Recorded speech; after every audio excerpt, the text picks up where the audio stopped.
Background of the Bhagavad Gita.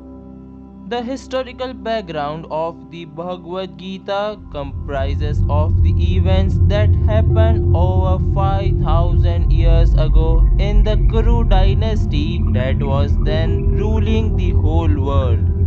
As Dhritarashtra was blind, Pandu ascended the throne, but he died prematurely.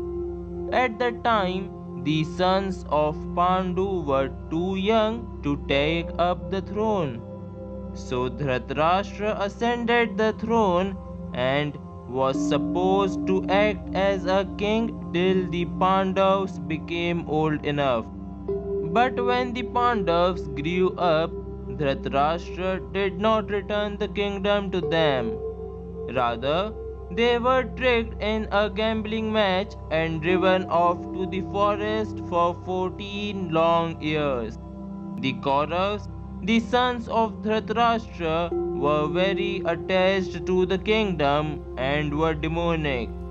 The agreement was that if the Pandavas completed their tenure in the forest and passed the last year incognito, then the kingdom would be returned to them. The Pandavas, by the Lord's mercy, fulfilled this criterion. Despite this, the Kauravas were not ready to give them even that much land as would fit on the tip of a needle. What to speak of their kingdom? Shri Krishna went on a peace mission, but instead of agreeing for peace, Duryodhan, the chief among the Kauravas, attempted to arrest Krishna with thousands of soldiers. Krishna manifested his Vishwaroop, the universal form which established his identity as the Supreme Personality of Godhead. Still foolish, Duryodhan remained determined for a war to vanquish the Pandavas. Now the Kurukshetra war was inevitable. The setting of the Gita is the battlefield of Kurukshetra, where millions of soldiers were assembled for the war between the Kauravas and Pandavas. But when the opposite parties blow their conch shells indicating the start of the war, Arjun becomes confused about his duty. He has doubts about fighting with his own relatives for gaining a kingdom. He presents his doubts to Krishna and surrenders to him as a disciple. Lord Shri Krishna thus speaks the Bhagavad Gita on the battlefield, clearing all the doubts of Arjun and instructing him to carry out his duty. Arjun fights as per Krishna's instruction, and as Lord of Dharma, Krishna is on the side of the Pandavas. Therefore, they emerge victorious. Just as unnecessary weeds in the paddy field are taken out, so it is expected from the very beginning of the Gita that the religious fields of Kurukshetra, where the father of religion, Shri Krishna himself, was present, the unwanted weeds like Dhritarashtra's son Duryodhan and others would be wiped out, and the thoroughly religious persons headed by Yudhishthir would be established by the Lord. What is the difference between studying Bhagavad Gita and studying material subjects in schools and colleges?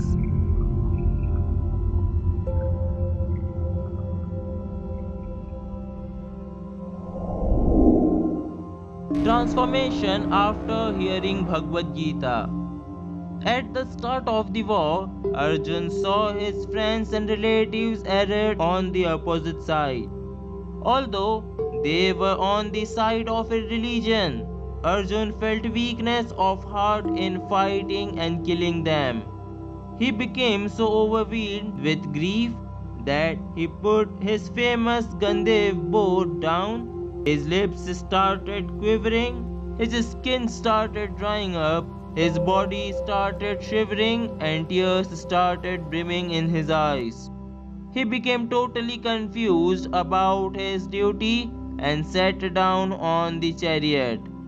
This is the condition of all of us too. Playing various roles, harboring various goals, we are sometimes weeping and sometimes laughing in the drama stage of the material world, not knowing who we are and what will bring forth ultimate good in our lives. Arjun then accepted Sri Krishna as his guru and heard the divine instructions from him and became enlightened. At the end of Bhagavad Gita, we find Arjun enthusiastic to perform his duty of fighting with full confidence and in divine consciousness. It is expected that at the end of a course of Bhagavad Gita, we will become crystal clear about the purpose of our life and the duty that we have to perform in divine consciousness. This is the blessing of the Bhagavad Gita.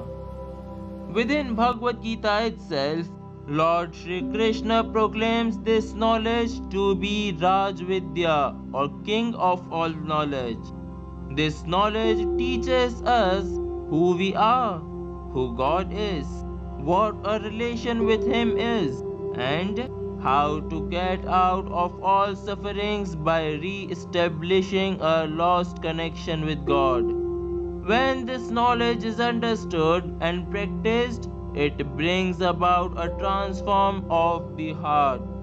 Just remembering statistics to acquire a degree, cramming profuse information, and having no practical wisdom or direction in life as in the modern education scenario is not real education. The supremely divine words of Bhagwan Shri Krishna in the form of Bhagavad Gita have touched and transformed the lives of millions of people all over the world, including philosophers, scholars, scientists, religionists, etc.